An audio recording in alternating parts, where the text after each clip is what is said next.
সম্প্রতি তীব্র জ্বালানি তেল সংকটে প্রায় বন্ধ হয়ে গেছে পাবনা থেকে ঢাকা যাতায়াতের সংক্ষিপ্ত পথ কাজিরহাট আরিচা নৌপথের স্পিড বোট চলাচল। এতে চরম ভোগান্তিতে পড়েছেন যাত্রীরা। একই সাথে কর্মহীন হয়ে মানবেতর জীবন কাটাচ্ছেন কয়েকশো বোট চালক ও শ্রমিক। মোস্তাফিজুর রহমানের প্রতিবেদন।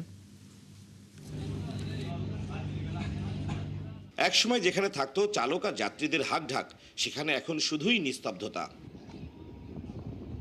পাবনা বেড়া উপজেলার আমিনপুর থানাধীন জেলার সীমান্তবর্তী এলাকা যমুনা নদীর পাড়ে কাজিরহাট স্পিডবোট ঘাটের সেই চিরচেনা কর্মব্যস্ত দৃশ্যপট বদলে গেছে জ্বালানি তেল সংকটের কারণে। নদীতে স্পিডবোট ভেসে থাকলেও আগের মতো আর চলাচল করতে পারছে না। কিন্তু ঈদের পরে জ্বালানি তেল পেট্রোলের অভাবে ঘাটে নোঙ্গর করে বসে আছেন দ্রুত গতির অধিকাংশ স্পিডবোট। তীব্র গরমে ঘন্টা পর ঘন্টা অপেক্ষা করেও যাত্রীরা বাহন পাচ্ছে না।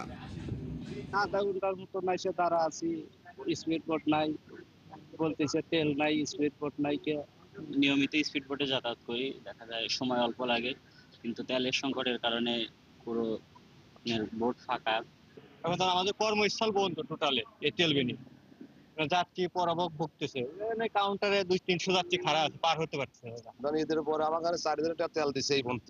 আমার বোট একবারেই বন্ধ, ব্যবসা বাণিজ্য সবই বন্ধ। সংশ্লিষ্টরা জানান, সিরাজগঞ্জের বাঘাবাড়ি ডিপোর এজেন্ট বিক্রেতারা চাহিদা অনুযায়ী তেল সরবরাহ করতে না পারায় এমন অচল অবস্থা তাদের। ব্ল্যাক মার্কেটে আমরা শুনছি যে বিভিন্নভাবে তেল তারা বের করে নিতে পারতেছে এবং উচ্চ মূল্যে এটা বিক্রি করতেছে। এটা বন্ধ করতে হলে আগের মতো যে চেইনে তেলগুলো সবাই পেত, সবাই যদি এখন পায়, তেলের দাম আবার স্বাভাবিক হয়ে যাবে। তারা তো ফিলিং স্টেশন থেকে নিত না, আগে তারা নিত হচ্ছে চেক পয়েন্ট ডিলারের কাছ থেকে। তো হচ্ছে সেই চেক পয়েন্ট ডিলারদেরকে তখন পেট্রোল দেওয়া হচ্ছে না আর কি। তো আমি তাদেরকে বললাম যে আপনারা যে চেক পয়েন্ট ডিলারের কাছ থেকে তেল নেন, তার কাগজপত্র এবং তার অ্যাপ্লিকেশন লিখে আমাকে একটু জমা দেন।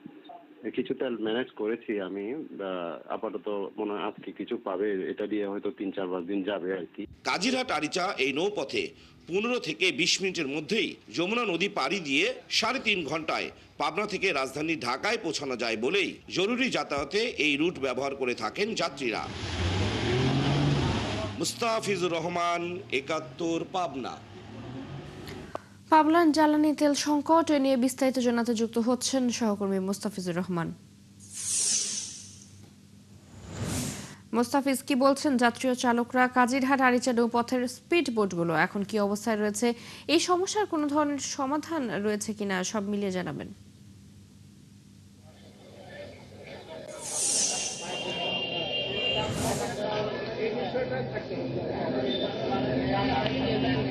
চৈতি, ধন্যবাদ।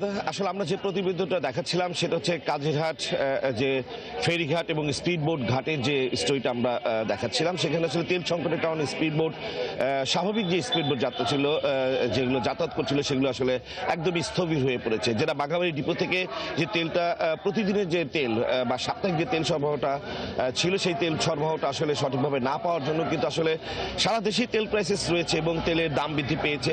সব মিলিয়ে আমরা আসলে সেই ঘাট এলাকায় নেই, তবে আমরা একটা পাম্প এলাকায় রয়েছি, যেটা মেসার্স হাইওয়ে পেট্রোল পাম্প। এই পেট্রোল পাম্পের আসলে দাম বৃদ্ধির পরে এই গাড়ি, বড় গাড়ি সহ এখানে পেট্রোল ডিজেল নেওয়ার জন্য যারা এসছে তারা কিন্তু অপেক্ষারত আছে। এবং অলরেডি আমরা যেটা দেখতে পাচ্ছি যে ডিপো থেকে আসা তেল, প্রতিদিনের যে তেল, সেই লরিতে তেল নামানো হচ্ছে। আমরা যারা এখানে যারা গ্রাহক রয়েছে, তেল নিতে এসেছে, যারা সেবাগ্রহীতা আর কি, তারা যেটা বলছে যে হঠাৎ করেই এই যে তেলের ক্রাইসিসের ভেতরে তেলের দাম বৃদ্ধি হয়েছে, কিন্তু সেই ক্ষেত্রে তো তেল অ্যাভেলেবেল পাওয়ার কথা, বা প্রত্যেকটা পাম্পে একদম দীর্ঘ লাইন করে তেল তো নেওয়ার জন্য দাঁড়িয়ে থাকার কথা না। আমরা যদি এই বিষয়টি জানার চেষ্টা করি যে সাধারণ মানুষ তেলের দাম বৃদ্ধির পরে কি ভাবছেন, আসলে তেলের দাম বৃদ্ধি পেয়েছে, সেক্ষেত্রে আসলে তেল পাম্প আপনাদের আছেন, তারা কি ভাবছেন আসলে তেলের দাম বৃদ্ধি? আসলে আমরা ভাবছি যে সরকার তেলের দাম বাড়িয়েছে, প্রত্যেকটা ডিপুতে হয়তো আমাদের এখানে যে পাম্পে আমরা তেল নিতে, সেখানে তেল পর্যাপ্ত থাকার কথা। কিন্তু আমি গতকাল 3টা থেকে এখানে লাইন শুরু হয়েছে, 3টা তেল বন্ধ হওয়ার পর আমরা আবার হোন্ডায় লাইন দিছি। আমি সন্ধ্যায় মাগরিবের নামাজের আগেই এখানে গাড়ি ঠেকে রাখছি, সারা রাত গাড়ি এখানেই ছিল। এখন ফজরের নামাজ সময় দেখি অনেক 200 গাড়ি লাইন হয়ে গেছে অলরেডি। তাহলে আমাদের কথা হচ্ছে যদি সরকার তেলের দাম বাড়ে তাহলে পাম্পে কেন তেল থাকবে না? তো পাম্পে যদি পর্যাপ্ত তেল দেয় তাহলে মানুষ এত লাইন দিয়ে তেল নিত না। এবং গ্রামগঞ্জে দেখা যায় এই সিন্ডিকেট করে 200-300 টাকা লিটার তেল বিক্রি করতেছে। যদি সরকার পাম্পে তেল দিত তাহলে কেন আমরা ওখান থেকে কিনবো তেল? তো আমরা চাই যে সরকার পাম্পে তেল দিক। শুনছিলেন যে আসলে সাধারণ গ্রাহকরা একদমই আসলে যেটা বলছে যে দাম বৃদ্ধি পেয়েছে, সেই দাম বৃদ্ধির সাথে সাথে আসলে তেল পর্যাপ্ত থাকার কথা, এবং এই যে ঘন্টার পর ঘন্টা লাইনে দাঁড়িয়ে থাকতে হচ্ছে, তাদের বিড়ম্বনায় পড়তে হচ্ছে, সময় ওয়েস্টেজ হচ্ছে। কিন্তু তেলের যে আসলে ক্রাইসিসের ভিতরে দাম বৃদ্ধি পেয়েছে, সাধারণ যারা ক্রেতা রয়েছেন, যারা গ্রাহক রয়েছেন, তারা আসলে প্রত্যেকটা পাম্পে আসলে অ্যাভেলেবেল তেলের প্রত্যাশা করছেন, যাতে ঘন্টা পর ঘন্টা দাঁড়িয়ে থেকে তাদের তেল নিতে হয়। এটাই আসলে সরকারের কাছে প্রত্যাশা, যেন এই দাম কোনো পাম্পে কিন্তু আমরা এখন পর্যন্ত দামের যে লিস্ট, সেই লিস্টটা কিন্তু আমরা জি, পাইনি। মোস্তাফিজুর রহমান, ধন্যবাদ আপনাকে। আমরা শুনছিলাম পাবনা থেকে যুক্ত হয়ে জ্বালানি তেলের সংকটের খবর জানাচ্ছিলেন সহকর্মী মোস্তাফিজুর রহমান।